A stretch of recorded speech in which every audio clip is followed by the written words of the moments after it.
Dream IAS क्यों join करना चाहिए? लोग कहते हैं भाई ड्रीम आईएएस ही क्यों क्यों? तो भाई आईएएस के सपने देख रहे हो तो पहले आईएएस के बारे में तो जानो, आईएएस होता क्या है।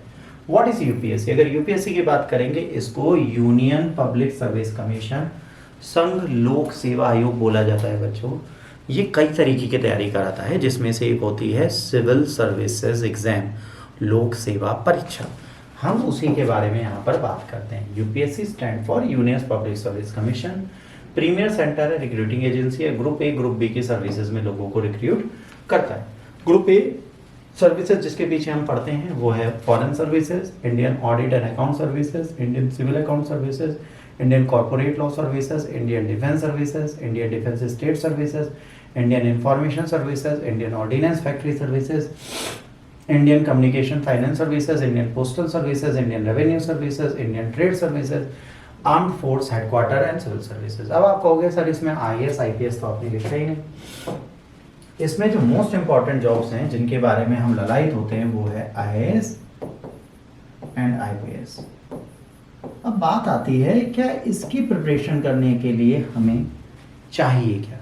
अब पहले इसमें हम जाएं, इससे पहले आपको एक और लॉलीपॉप दिखाते हैं कि इसमें जैसे मान लीजिए इंडियन फॉरेन सर्विसेज में जाते हो तो आपको क्या क्या करना पड़ता है उसके बारे में मैं आपको इन स्लाइड्स में बताऊंगा।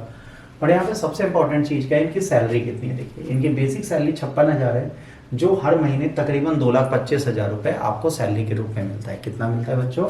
अगर यहाँ पे हम सैलरी की बात करें तो 2,25,000 इनका पे, 2,25,000 प्रति माह जिसको सैलरी दी जाएगी वो बहुत कुछ कर सकता है। अब बात आती है सर यूपीएससी की तैयारी कर रहे हैं तो कैसे करें? तो बेटा यूपीएससी की तैयारी से पहले यूपीएससी के पैटर्न को समझें। यूपीएससी का पैटर्न क्या है इसको समझने के लिए आप समझिए, पहली होती है प्रारंभिक परीक्षा जिसे प्रिलिमिनरी एग्जामिनेशन बोलते हैं। इसमें 2 पेपर होते हैं, एक जीएस और एक सीसेट। जीएस में बेटा 100 क्वेश्चन आता है, हर एक क्वेश्चन 2 नंबर का होता है। सीसेट में 80 क्वेश्चन आते हैं, हर एक क्वेश्चन 2.5 मार्क्स का होता है। ये भी 200 नंबर का है, ये भी 200 नंबर का है। कहा जाता है कि ये क्वालिफाइंग है, इसमें 33% आने, कट ऑफ इससे बनेगी। अगर आप जनरल में आते हैं तो 100 में 55% कम से कम लाना है, ठीक, मतलब 100 क्वेश्चन में 55 क्वेश्चन सही करके आने। ओबीसी हैं 48 के आसपास कर दीजिए, एसटी एससी हैं मिनिमम 45 कर दीजिए, आपका प्री तो निकल जाएगा।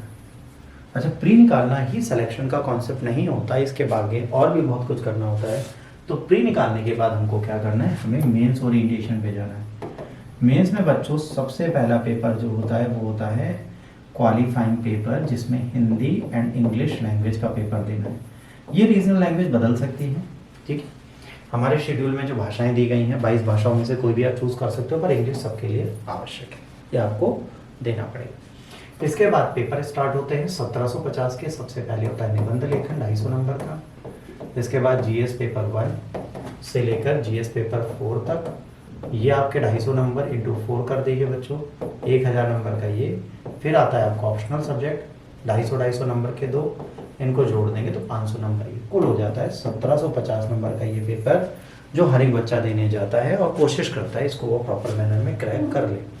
अब यहाँ पे बात क्या आती है कि सर ये पेपर तो हम देने गए थे बट हमसे पेपर क्रैक नहीं हुआ, इश्यूज हुए। तो उसका रीज़न क्या है, हम लोग मेंस राइटिंग को सीरियसली नहीं लेते।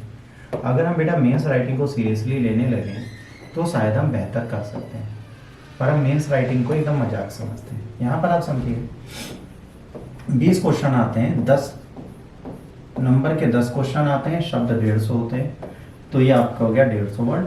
फिर 20 में से 10 क्वेश्चन आते हैं 15 नंबर के, ठीक है, ये 250 शब्द का एक क्वेश्चन लिखना होता है।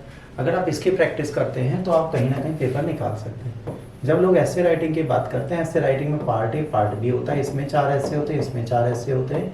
एक ऐसे पार्ट ए से उठाना है, एक ऐसे पार्ट बी से उठाना है। 1250 वर्ड पर ऐसे आपको लिखने हैं, 125 नंबर का पर ऐसे होता है। अब जब आप अपना मेंस क्वालिफाई कर जाते हैं, मेंस में आप बेहतर नंबर ले आते हैं, तब आप जाते हैं किस पे, पर्सनैलिटी टेस्ट या साक्षात्कार पे। फिर आप जाते हैं पर्सनैलिटी टेस्ट या इंटरव्यू में, ये होता है आपका 275 नंबर। याद रखिए 2025 नंबर में से ही आपकी कट ऑफ बनती है। 1126 भी आप पा सकते हैं, 900 भी पा सकते हैं, सिलेक्शन के लिए दोनों काफ़ी हैं, डिपेंड करता है कैटेगरी पे। तो आप अगर सही से मेहनत करते हैं तो यूपीएससी निकालना आसान है, पर यूपीएससी के बेसिक को समझे बिना बिल्कुल नामुमकिन।